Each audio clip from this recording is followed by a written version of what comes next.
Okay. Telugu view పాయింట్‌కి తిరిగి స్వాగతం. పవన్ కళ్యాణ్ భార్య అన్నా లెజినోవా గత 2 రోజుల నుంచి ఈవిడని గురించే తెలుగునాటే కాదు, దేశం మొత్తం చర్చించుకుంటా ఉంది. ఆఫ్‌కోర్స్ అందరికీ తెలిసిందే.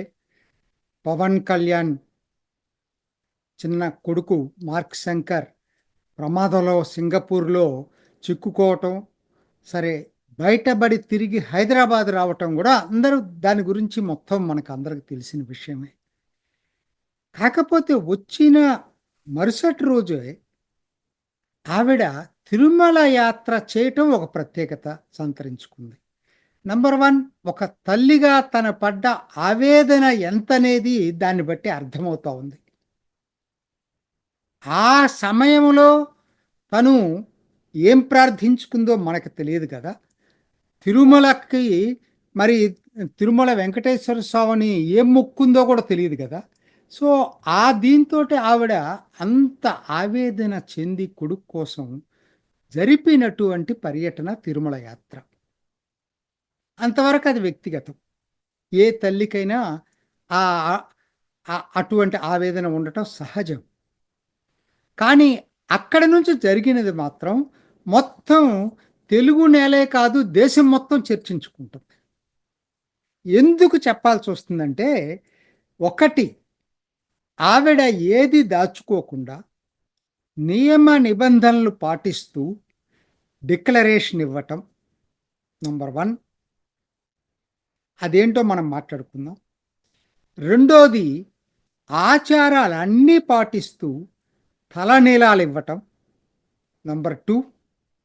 మూడోది, తను స్వయంగా డొనేషన్ ఇవ్వటమే కాకుండా తను స్వయంగా భక్తులకి వడ్డిస్తూ అన్నదానం చేయటం. ఈ 3 కూడా చాలా ప్రత్యేకంగా నిలిచినాయి.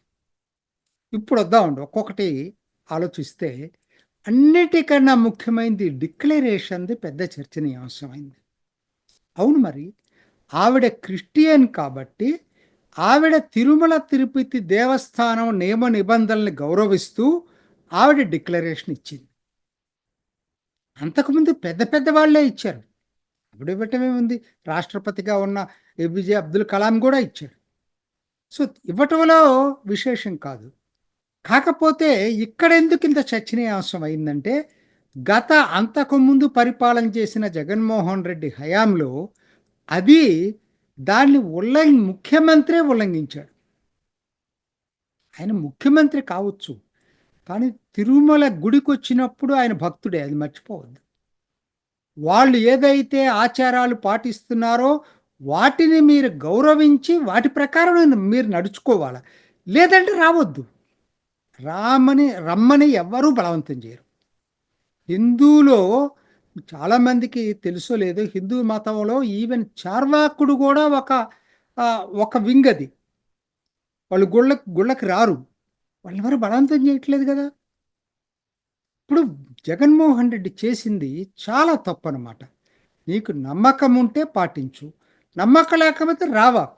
అంతేగాని నేను వస్తాను, నిబంధనలతో నాకు సంబంధం లేదు, నేనొచ్చిన పద్ధతిలో నేను నడుచుకుంటానక్కడ అనేది ఎలా సర్దుబాటవుతుంది? ఏ గుడైనా, మసీదైనా, చర్చయినా వాటికుండే నిబంధనలు వాటికుంటాయి. మీకది నచ్చకపోతే రావద్దు. Simple point. ఎందుకనంటే, మీరు క్రిస్టియన్ అని అందరికి తెలుసు. నేను స్వయంగా ఇడుపులపాయ వెళ్ళినప్పుడు వైఎస్ఆర్ సమాధి చూశాను. అక్కడ అసలు సర్వమత సమాధానం ఇదేం లేదు. కేవలం బైబిల్ సూక్తులు ఒక్కటే ఉన్నాయక్కడ. ఇంకేం లేవు. తప్పులేదు. నేను దాన్ని తప్పు కూడా అనను. ఎవరు ఏ మతాన్ని విశ్వసిస్తారో దాని ప్రకారంగా నడుచుకోవటం అనేది అది అది మంచి పద్ధతి. కాకపోతే ఈ హిపోక్రసీ పనికిరాదు.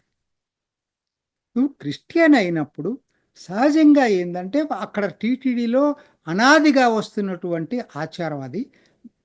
భక్తులు ఆ మతస్థులు కాని వాళ్ళు, మతేతరులు ఒక డిక్లరేషన్ ఇవ్వటం అనేది ఆనవాయితీ. దాన్ని ఎందుకు ఉల్లంఘించాలి? మరి ఇవాళ గూడా ఉప ముఖ్యమంత్రి భార్య గదా! కావాలనుకుంటే ఆవిడే ఉల్లంఘించొచ్చు. పెద్ద సమస్య కాదు. ఎందుకంటే టీటీడీ పాలక వర్గాలు ఏముందండి, ఎప్పుడు ఏ ప్రభుత్వం ఉంటే వాళ్ళకు అనుకూలమైనటువంటి యాజమాన్యాలు ఉంటాయి. అందువల్లే మీరు మరి సర్వైవ్ అయ్యారు. ఎందుకనంటే నాకు బాధ ఏందంటే అర్చకులన్నా సరే వ్యతిరేకించలేదు. ఇది మా సాంప్రదాయానికి భిన్నం, మీరు డిక్లరేషన్ ఇవ్వాలని టీటీడీ పాలకవర్గం, అప్పటి పాలకవర్గం చెప్పలేదు. అర్చకులు కూడా చెప్పలేకపోయారు. నోరు తెరవలేకపోయారు. ఇది బాధాకరమైనటువంటి విషయం. అందుకివాళ అన్నా లెజినోవా చేసినటువంటి డిక్లరేషను తెలుగు నేల అయితే మొత్తం చర్చించుకుంటుంది. దేశవ్యాప్తం కూడా చూస్తూ ఉన్నారు. దేశవ్యాప్తంగా చూస్తూ ఉన్నారు. ఇక రెండోది ఆచారాలు, తలనీలాలు. ఏమన్నా అర్థం ఉందండి ఆ సోషల్ మీడియాలో? నా ఉద్దేశం అది కూడా ఈ వైఎస్ఆర్ గ్రూపు చేపిస్తుంది తప్పితే వేరే ఇదేం కాదు. ఏంటిది? మహిళలు తలనీలాలు ఇవ్వకూడదట. ఎక్కడి నుంచి వచ్చింది ఇది? నాకు తెలియదు. నా చిన్నప్పటి నుంచి నేను చూస్తున్నాను. ఎవరైనా సరే ఏదైనా ఆపదలో ఎవరికన్నా ఆపద వచ్చినప్పుడు మొక్కుకొని గుడికెళ్ళి తలనీలాలు ఇవ్వటం మహిళలు ఇస్తారు, చిన్నపిల్లలు ఇస్తారు, పెద్దవాళ్ళు ఇస్తారు. ఇది ఎవరి నమ్మకం వాళ్ళది.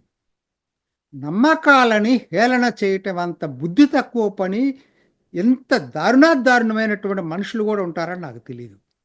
మీకు ఏ ఆచారాలైనా అవి అవతల వాళ్ళకి హాని చేయనంత కాలం కూడా దాన్ని మీరు క్వశ్చన్ చేయటానికి లేదు. అది వాళ్ళ నమ్మకం. ఏ మతానికైనా. అది క్రైస్తవ మతంలో ఉండొచ్చు, ఇస్లాం మతంలో ఉండొచ్చు, హిందూ మతంలో ఉండొచ్చు. కానీ అది అవతల సమాజానికి హాని చేయనంత వరకు కూడా వాటిని ఖచ్చితంగా కూడా వాళ్ళనేం అంటానికి లేదు. వాళ్ళ నమ్మకానికి వాళ్ళని వదిలిపెట్టాలి. అటువంటి దాన్ని ఆవిడ కొడుకు కోసం అంత చేస్తే హర్షించాల్సింది పోయి దారుణంగా ట్రోల్ చేయటం అంటే వాళ్ళు మనుషులేనా అని నాకు అనిపిస్తుంది. సరే, వదిలిపెట్టేద్దాం వాళ్ళ గురించి. మూడవది అన్నదానం చేయటం కూడా చాలామందికి, ఎందుకనంటే ఆవిడ ఎక్కడ ఎంత హ్యూమిలిటీ ఉందో మనుషులు అర్థమవుతా ఉంది. అది ఒక పవిత్ర కార్యక్రమంగా మానవ సేవ చేయటం, మాధవ సేవ, మానవ సేవ మిళితమైనటువంటి అన్నదానాన్ని చేయటానికి ఆవిడ ఎటువంటి అహం లేకుండా తను వచ్చి స్వయంగా వడ్డించి ఆ తర్వాత అక్కడే భక్తులతో కూర్చొని, సామాన్య భక్తులు పక్కన కూడా విఐపీలు ఎవరు లేరు, ఆవిడ అటు ఇటు కూడా సామాన్య భక్తులతో కూర్చొని భోజనం చేసిన తీరు కూడా జనాల్ని ఆకట్టుకుంది. ఒక్క మాటలో చెప్పాలంటే భర్తకు తగ్గ భార్య అనిపించింది నా దృష్టిలో. ఎందుకంటే ఇది సనాతన ధర్మాన్ని పాటించే హిందూ హృదయాల్ని తట్టింది, కదిలించింది. అంతవరకు మాత్రం ఏమీ ఇది లేదు. అందుకనే దేశవ్యాప్త చర్చ అయింది. చివరగా నేను చెప్పేది ఏంటంటే, అన్నా లెజినోవా అందరి నోళ్ళు మూపించిందండి, కరెక్ట్గా చెప్పాలంటే. ఎందుకంటే మాటల ద్వారా కాదు, చేతల ద్వారా సమాధానం చెప్పింది. ఇది నిజంగా పవన్ కళ్యాణ్పై సనాతన ధర్మాన్ని నమ్మేవాళ్ళు ఇవాళ మరింత నమ్మకాన్ని పెంచేటట్లుగా తన భార్య అయిన అన్నా లెజినోవా చేసినటువంటి ఈ తిరుమల యాత్ర మరపురానిది, గుర్తుంచుకోవలసింది. ఇది ఈనాటి ఓకే తెలుగు వ్యూ పాయింట్. మరొక ఎపిసోడ్లో మళ్ళీ కలుసుకుందాం. నమస్తే. చూసారు కదండి. మరి ఈ వీడియో కనుక మీకు నచ్చినట్లయితే ఒక లైక్ కొట్టేసి మీ అభిప్రాయాన్ని కూడా కామెంట్ బాక్స్లో తెలియజేస్తూ ఇలాంటి ఇంట్రెస్టింగ్ అప్డేట్స్ కోసం మా ఛానల్ని సబ్స్క్రైబ్ చేసుకోండి.